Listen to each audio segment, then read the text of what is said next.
အားလုံးပဲမင်္ဂလာပါဒီနေ့ကတော့ Microsoft Excel မှာတုံညတွေပေါ့နော်ဒီကုတ်လေးတွေရဲ့ရှေ့မှာတုံညတွေရိုက်မယ်ဆိုလို့ရှိရင်သူကတုံညလေးတွေပျောက်သွားတယ်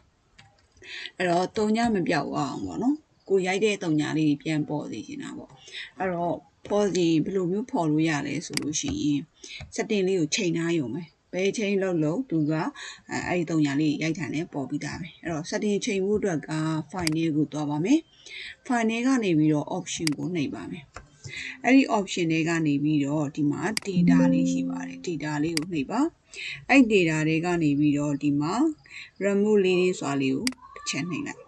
နှိပ်ပြီးရနဲ့ okay လို့ခေါ်လိုက်ပါအဲ့ဆိုလို့ရှိရင်တုံညာတွေရိုက်ထည့်လို့ရပါလိမ့်မယ်နော်အဲ့ဆိုရင်တုံညာလေးတွေပေါ်သွားပါလိမ့်မယ်ရိုက်လို့ရသွားပြီနော်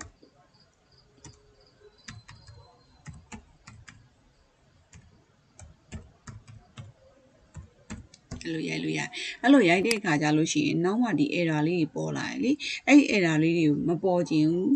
ဒါကြောင့် setting မှာပဲတွားပြီးတော့ပြန်ချိန်ပါမယ် file လေးကိုဝင်ပါမယ် file လေးကနေ option လေးကိုဝင်မယ်အဲ့ဒီကနေပြီးတော့ formula ဆိုတာလေးရှိပါတယ်အဲ့ဒါလေးကိုနှိပ်လိုက်ပါနှိပ်ပြီးသွားတဲ့အခါကျလို့ရှိရင်ဒီမှာရှိပါတယ် NA ပဲဒီမှာ error checking ပါနော် error NA ပဲ background ဆိုတာလေးကိုတစ်ချက်နှိပ်လိုက်ပါပြီးသွားတာနဲ့ okay လို့ခေါ်လိုက်ပါဒါဆိုလို့ရှိရင်ဒီနောက်က error လေးအစိမ်းအောင်လေးမရှိတော့ပါဘူးအားလုံးပဲအဆင်ပြေပါစေ